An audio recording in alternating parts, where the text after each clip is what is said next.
Hello दोस्तों, स्वागत है आपका पॉलिटी एमसीक्यू बैच में। पॉलिटी एमसीक्यू बैच के अंतर्गत जो आपका आज का टॉपिक होगा वह होगा राज्यपाल।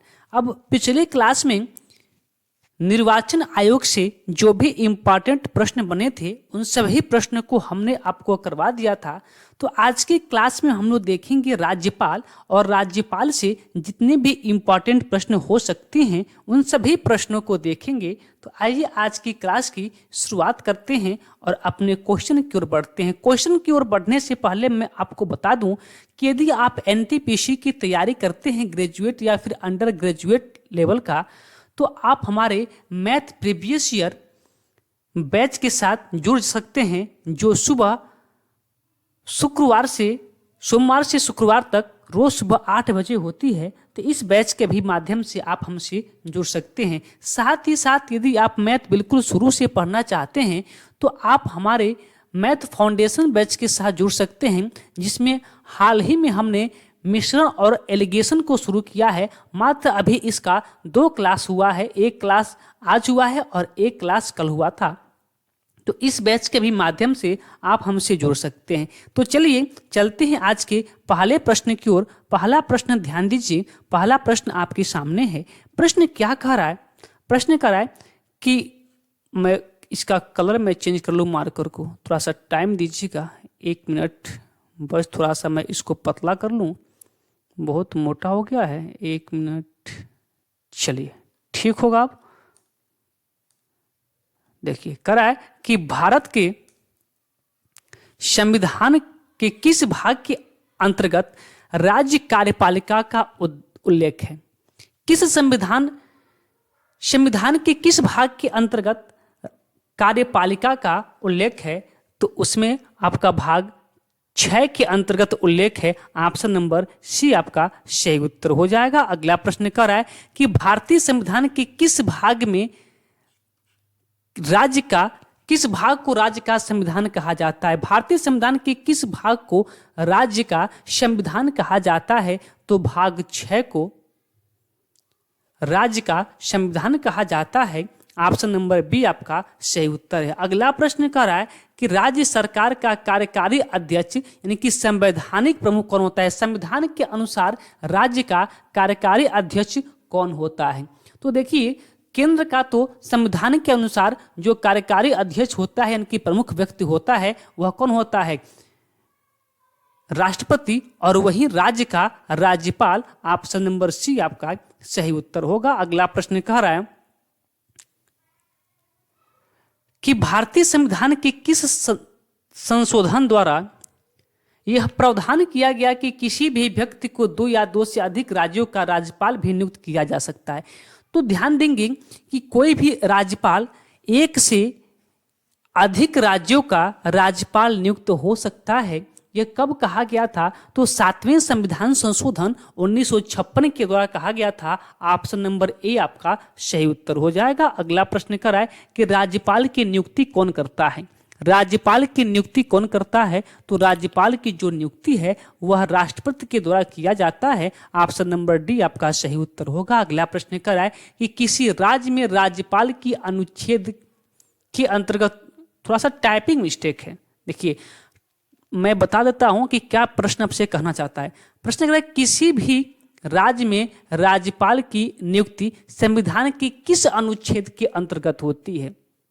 यानी कि भारतीय संविधान के किस अनुच्छेद में यह कहा गया है कि प्रत्येक राज्य का एक राज्यपाल होगा? यह बात कहा गया है 156 में। ऑप्शन नंबर 56 में नहीं, 55 में। किसमें कहा गया है? माफी चाहते हैं, 55 में कहा गया है।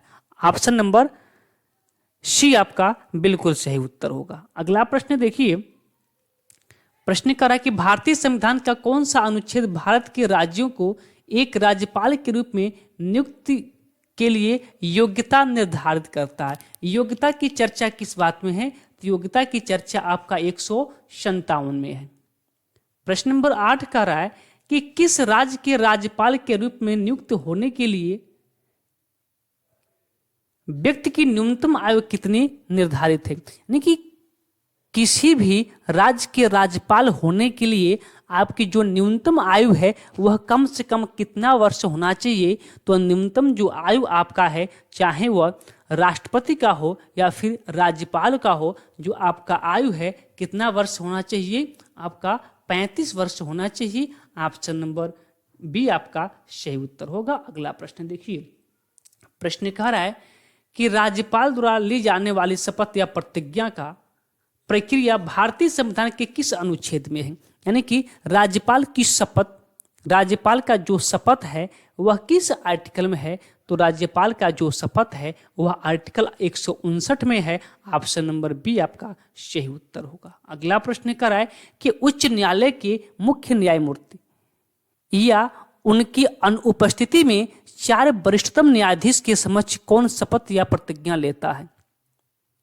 उच्चतम न्यायालय के मुख्य न्यायमूर्ति या उसकी अनुपस्थिति में 4 वरिष्ठतम न्यायाधीश के समक्ष कौन शपथ लेता है? तो हम लोग क्या पढ़ रहे हैं? राज्यपाल। तो ऑप्शन नंबर बी आपका सही उत्तर है।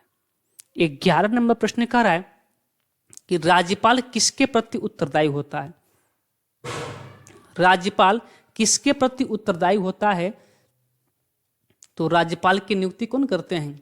राष्ट्रपति। तो राज्यपाल राष्ट्रपति के लिए उत्तरदायी है। अगला प्रश्न 12 का है कि किसी राज्य का राज्यपाल किसको त्यागपत्र देकर अपने पद से मुक्त हो सकते हैं? यानी कि राज्यपाल अपना त्यागपत्र किसे दे सकते हैं? तो जो इनको नियुक्त करेगा उन्हीं को यह अपना त्यागपत्र देते हैं, अर्थात राष्ट्रपति को। Option number A. अगला प्रश्न कह रहा है 13 कि भारत के संविधान में किसके विरुद्ध महाभियोग चलाने का प्रावधान नहीं है? किसके विरुद्ध महाभियोग चलाने का प्रावधान नहीं है?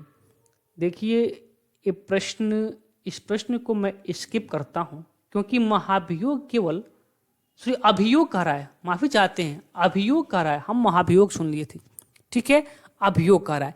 तो आप उपराष्ट्रपति के प्रति भी अभियोग ला सकते हैं, मुख्यमंत्री के विरुद्ध, प्रधानमंत्री के विरुद्ध, लेकिन राज्यपाल के विरुद्ध नहीं ला सकते हैं। राष्ट्रपति को जब इच्छा होगा इनको क्या कर सकते हैं? हटा सकते हैं, कोई दिक्कत नहीं। वैसे तो इनका कार्यकाल 5 वर्ष के लिए होता है, किंतु राष्ट्रपति के प्रसार प्रयत्न भी होता है, ठीक है। चलिए आगे देखिए कि राज्यपाल के वेतन और भत्ते किस निधि पर दिए जाते हैं? राज्यपाल का वेतन व भत्ता किस निधि पर दिए जाते हैं? तो जिस राज्य के यह राज्यपाल नियुक्त होते हैं उस राज्य के संचित निधि से दिया जाता है। ऑप्शन नंबर ए आपका सही उत्तर होगा। प्रश्न नंबर 15 कह रहा है आपसे कि जब एक ही व्यक्ति 2 या 2 से अधिक राज्यों का राज्यपाल नियुक्त किया जाता है तो उस राज्यपाल को निसंदेह उपलब्धियां और भत्ते किसके आदेश द्वारा राज्य के बीच आवंटित किया जाता है? जैसे मान लीजिए कि 2 राज्य हुआ, ए राज्य ए है और ए राज्य बी है, और यहाँ एक राज्यपाल हैं, और अगर केवल इसके होते, केवल राज्य ए के राज्यपाल होते तो जो भी वेतन भत्ता होता राज्य ए देता, अगर राज्य बी के होते तो राज्य बी देता, किंतु जब दोनों के हो जाएंगे तो कौन देगा? तो दोनों में बंटवारा होता है, और इस बंटवारे को करता कौन है? तो राष्ट्रपति करते हैं। राष्ट्रपति के आदेश के अनुसार इनके बीच क्या किया जाता है? वेतन का बंटवारा किया जाता है। ऑप्शन नंबर ए आपका सही उत्तर होगा। अगला प्रश्न देखते हैं। प्रश्न नंबर 16 आपके सामने है। 16 क्या कहना चाहता है? कह रहा है कि राज्यपाल उच्च न्यायालय के न्यायाधीशों के नियुक्ति के संबंध में किसको परामर्श देता है? राज्यपाल उच्च न्यायालय के न्यायाधीशों की नियुक्ति के संबंध में किसको परामर्श देता है? किसको? तो वह उसी को परामर्श दे सकते हैं जो इनको लाए हैं। तो राज्यपाल को लाने का अर्थात नियुक्ति करने का अधिकार किसको है? राष्ट्रपति को। तो परामर्श भी किसको देंगे? राष्ट्रपति को। Option number D.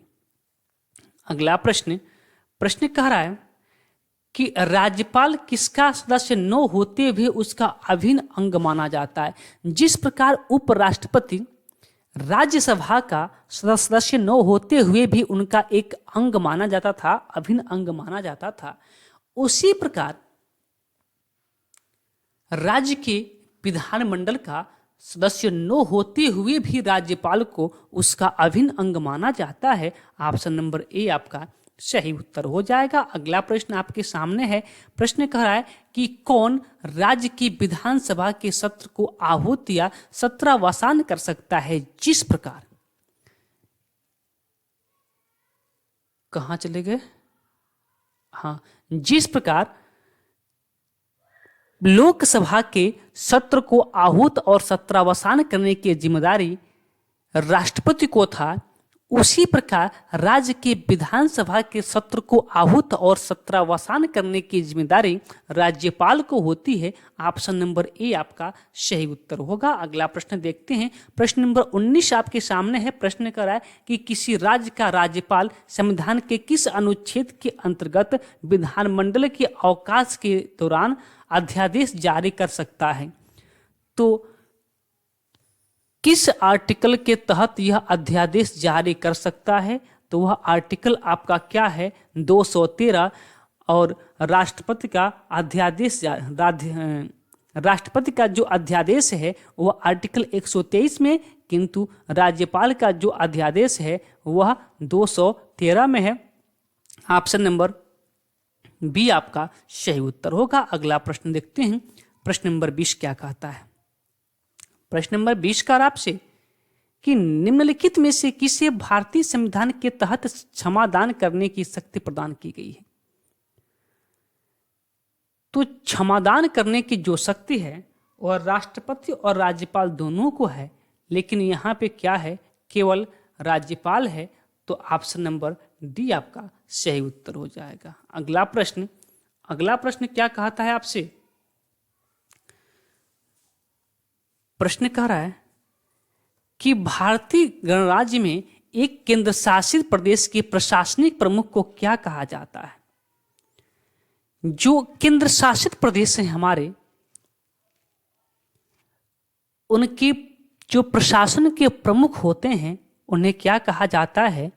तो वहां पे जिस प्रकार राज्य में राज्यपाल होते हैं और केंद्र में राष्ट्रपति होते हैं, उसी प्रकार केंद्र शासित प्रदेश में उपराज्यपाल होते हैं। ऑप्शन नंबर ए आपका सही उत्तर होगा। अगला प्रश्न कह रहा है, प्रश्न नंबर 22, कि राज्यपाल की अध्यादेश जारी करने की शक्ति किन विषयों तक विस्तृत है? यानी कि किन किन,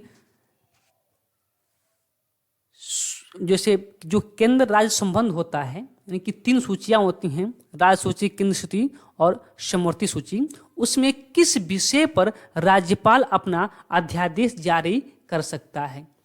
तो राज्यपाल राज्य सूची के साथ साथ समवर्ती सूची पर भी अध्यादेश जारी कर सकता है।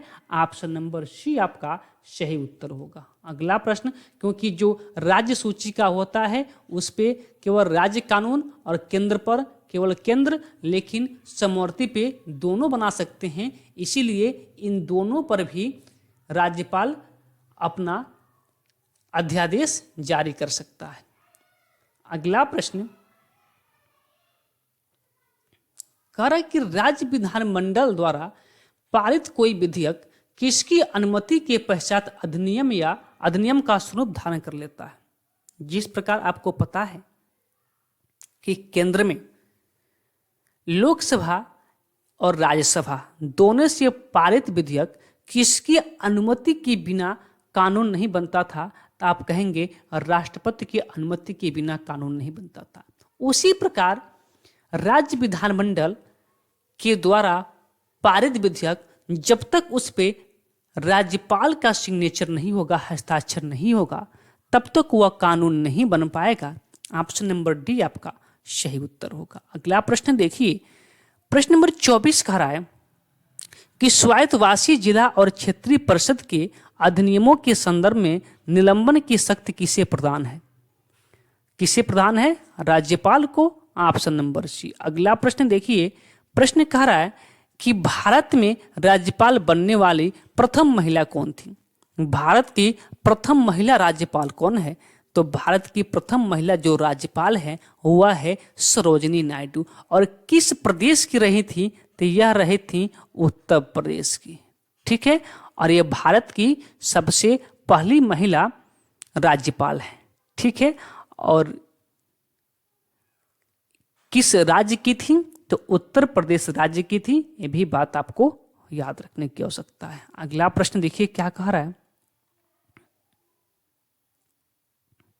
प्रश्न कह रहा है कि किस समिति या फिर आयोग ने यह सुझाव दिया कि राज्यपाल को उस राज्य के बाहर का एक प्रतिष्ठित व्यक्ति होना चाहिए और उसका राजनीतिक सुझाव नहीं होना चाहिए।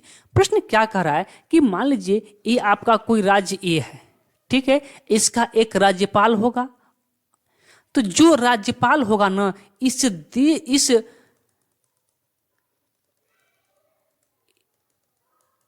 जैसे मान लीजिए कि ये आपका नागरिक इसमें है, ठीक है, नागरिक है, और ऊपर आपका बैठा है कौन? राज्यपाल। तो इस राज्य के जो भी निवासी होंगे, इस राज्य के जो भी आपके निवासी होंगे, उसमें से कोई भी व्यक्ति इस राज्य का राज्यपाल नहीं बन सकता है। यही बात करा कि किसने सुझाव दिया था। जैसे कि अगर ये राज्य आपका मान लीजिए बी है, तो इस राज्य का कोई निवासी इस राज्य का तो राज्यपाल बन सकता है, लेकिन अपने ही प्रदेश का, अपने ही राज्य का राज्यपाल नहीं बन सकता है। ठीक है, यह बात किस आयोग ने सुझाव दिया था यह बात करने का? तो यह दिया था सरकारिया आयोग। ये बहुत इंपॉर्टेंट आयोग है। जैसे ही अगला चैप्टर हम लोग पढ़ेंगे केंद्र राज्य संबंध, तो वहां पे आपको बेहतर तरीके से इसको समझाया जाएगा सरकारिया आयोग के बारे में। अगला प्रश्न कर रहा है कि किसी भारतीय राज्य के सबसे लंबे समय तक सेवा में रहने वाले राज्यपाल कौन थे? यानी कि सबसे अधिक समय तक किसने राज्यपाल के पद को सुशोभित किया था? तो किसने किया था? एम जैकब ने। एम जैकब। इस प्रश्न में थोड़ा सा मुझे डाउट है, ठीक है, इसलिए इस प्रश्न को आप लोग देख लेंगे। मैं आगे चलता हूं। ठीक है, प्रश्न क्या कह रहा है? प्रश्न कह रहा है कि राज्यपाल का विशेष अभिभाषण राज्यपाल द्वारा किस अवसर पर दिए जाने वाले अभिभाषण को संदर्भित है? विशेष अभिभाषण। तो विशेष अभिभाषण कब दिया जाता है? जब क्या कहते हैं उसको, विधानसभा का चुनाव हो जाता है और प्रथम सत्र आरंभ होने को होता है, उस समय जो अभिभाषण दिया जाता है उसे कहा जाता है क्या? विशेष अभिभाषण। ठीक है, ऑप्शन नंबर सी आपका सही उत्तर होगा। 29 नंबर प्रश्न क्या कह रहा है? राज्य के महाधिवक्ता की नियुक्ति कौन करता है? राज्य के महाधिवक्ता या राज्य का महाधिवक्ता राज्य का सबसे बड़ा विधिक अधिकारी होता है, सबसे बड़ा वकील होता है। इसका नियुक्ति किसके द्वारा किया जाता है? राज्यपाल के द्वारा किया जाता है। ऑप्शन नंबर सी आपका सही उत्तर होगा। अगला प्रश्न देखिए। प्रश्न कह रहा है कि किसी राज्य के राज्यपाल को निम्नलिखित में से किसकी शक्ति प्रदान नहीं है? यानी कि कौन सी शक्ति राज्यपाल को प्राप्त नहीं है? तो कह रहा है कि विधानसभा का सत्रावसान करना, बिल्कुल यह शक्ति राज्यपाल को प्राप्त है। विधानसभा को भंग करने का बिल्कुल यह शक्ति राज्यपाल को प्राप्त है। विधानसभा का स्थगन करने का नहीं, विधानसभा का स्थगन करने का जो शक्ति है वह राज्यपाल में नहीं है, वह विधानसभा अध्यक्ष के पास होता है। विधानसभा यानी कि विधानसभा बुलाने का, ठीक है, यानी कि सत्र बुलाने का, ये तीनों बात इनके शक्ति के अंतर्गत आती है, लेकिन विधानसभा को स्थगन करने का जो अधिकार है इनके अंतर्गत नहीं आता है। वह किसके अंतर्गत आता है? तो विधानसभा के जो अध्यक्ष होते हैं उनके अंतर्गत आता है। अगला प्रश्न कर रहा है कि राज्य लोक सेवा आयोग के अध्यक्ष एवं सदस्यों की नियुक्ति किसके द्वारा किया जाता है? तो जब राज्य लोक सेवा, जब संघ लोक सेवा की बात आती है तो वह होता है जैसे यूपीएससी होता है, तो उसकी नियुक्ति राष्ट्रपति के द्वारा किया जाता है। किंतु जब राज्य लोक सेवा आयोग यानी कि पीसीएस की बात आती है तो वह राज्यपाल के द्वारा किया जाता है। ऑप्शन नंबर ए आपका सही उत्तर होगा। अगला प्रश्न देखिएगा क्या कहना चाहता है। प्रश्न कह रहा है कि राज्य विधानमंडल के अनुमोदन के बिना, राज्य विधानमंडल के अनुमोदन के बिना राज्यपाल द्वारा जारी अध्यादेश कितने अवधि के लिए लागू रहती है। यदि राज्य विधानमंडल राज्यपाल के द्वारा जारी किए गए अध्यादेश को अनुमोदित नहीं करते हैं तो फिर वह अध्यादेश कितने दिन तक लागू रहती है। मोस्ट इंपॉर्टेंट प्रश्न है। वह मात्र 6 सप्ताह तक लागू होती है, 6 सप्ताह तक लागू होती है। ठीक है ना। चलिए अगला प्रश्न। प्रश्न कह रहा है कि निम्नलिखित में से कौन भारत के राष्ट्रपति की इच्छा तक के पद पर बने रहते हैं।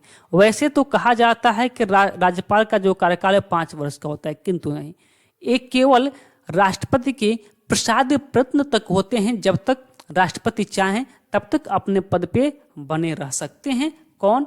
तो वह राज्यपाल। ऑप्शन नंबर ए आपका सही उत्तर होगा। अगला प्रश्न देखिए।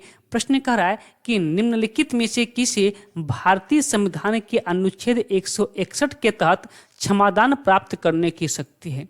तो आर्टिकल 161 के तहत किसको है? राज्यपाल को है।